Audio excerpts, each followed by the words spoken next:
Hello my scrappy friends, it is Jess here from the Scrappy Sisters and thank you for joining me for a Kitaholic Kits design team layout. Now as soon as I saw that gold foiled dot paper, I knew I was going to cut it apart and deconstruct it. It is just something that I do. Papers speak to me in this way and I pull them apart and then put them back together.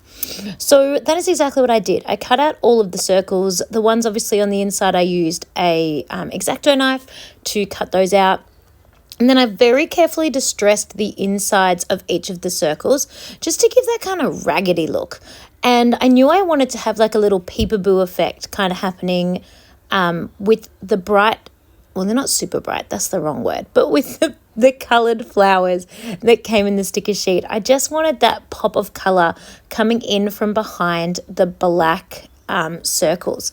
These flowers are almost see-through. The sticker itself, it's kind of, it's not a paper sticker. It's like a plastic sticker almost. It's kind of hard to explain. But they're not quite see-through, but almost. So it worked really well sticking them onto straight white paper. I'm just kind of layering those up and just getting a really nice little clusters. I'm planning to use pretty much that entire page and then a few more from some other pages as well. At this point in time, I'm not entirely sure other than this page what I'm going to do. I haven't looked super closely at what other stickers there are. I just saw this very front sheet in the sticker pad and just knew straight away I was doing this. I also haven't picked photos at this stage. At this stage, I just had this as an idea from the second I opened the kit and had a flick through. And actually at this point in time, I don't think I have any photos for it in my brain. I don't think I do. I'm thinking I might need to message Katie and get a picture of Addie because it's looking a little girly. I really am not certain, but I knew that this was a layout that I wanted to make that was sparking my creativity. So I just decided to roll with it. And worst case scenario, I would put two white mats on the page and find some photos later.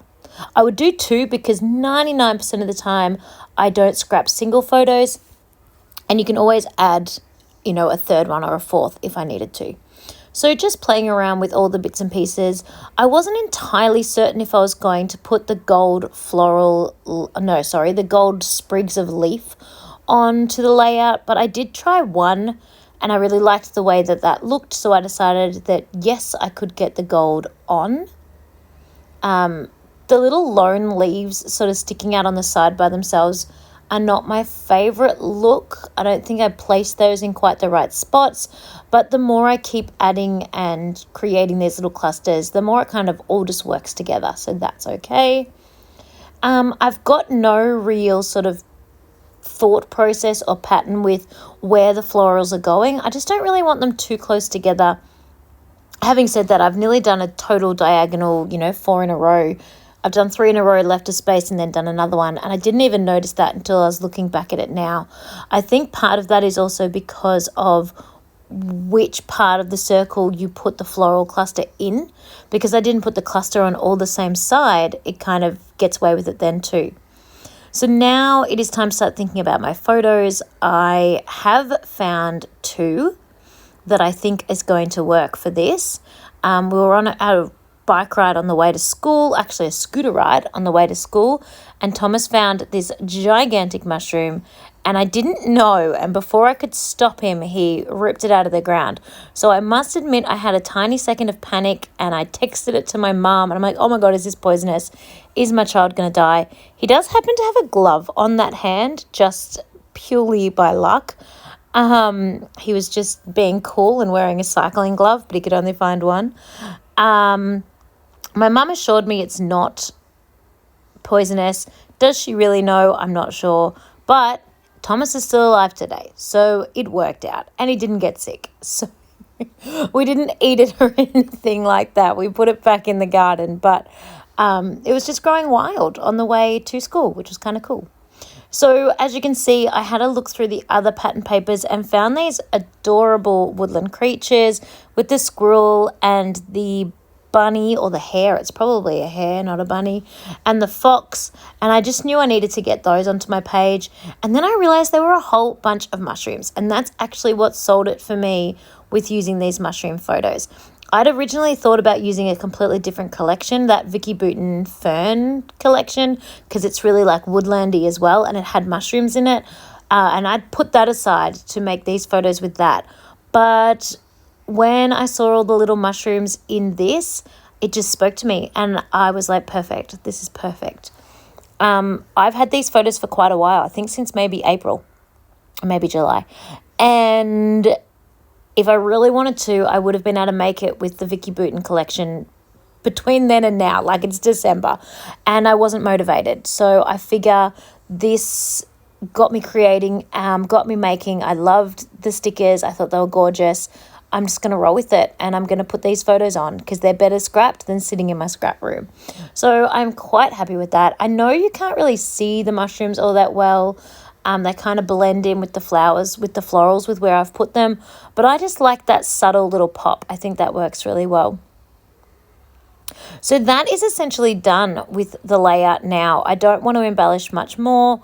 I'm really happy with how it's looking. I did wonder about putting anything under the photos or anything like that, but I just really like it as it is. This is exactly what I'd thought of in my brain. So I figure I might as well stop. Just leave it be. So then I needed to think about a title.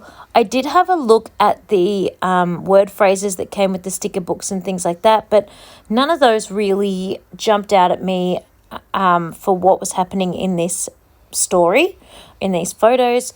So then I decided to pull out my thickers, but I wanted the phrases. I was feeling lazy, and I wasn't really sure what I would call this anyway, like what a title would be anyway. So I decided to pull out the phrases. Obviously you can see here I am still just putting some tiny words into every single circle. Did they all need a tiny word? I don't know. Did they get one? Yep, they sure did. Once I find something I like, I just did it to them all. So then I pulled out my phrases and started flicking through those. I have a few, but I needed to find one that said just the right thing or that made the most sense. There is a word on that I didn't mind, so I kept looking for a little bit more, and then I went, no, you know what? I like that word, just roll with it. And it is the word discover, because that's what he did. He discovered a gigantic mushroom or toadstool or whatever you call it. I don't love this Heidi Swap handwriting. It doesn't entirely look like the word discover. I feel like the V looks more like an R, and it kind of looks like discora. I don't know. But I'm hoping that everyone else realizes that it says discover too, or maybe someone's going to message and be like, that doesn't say discover, Jess. Like, you're totally wrong. But it's on, and I'm rolling with it. So I'm doing some golden splatters, and we will be calling this one finished. I really love the way it all came together. I think it is super cute. I love all the little creatures. I love the spots of gold, the gold foiling.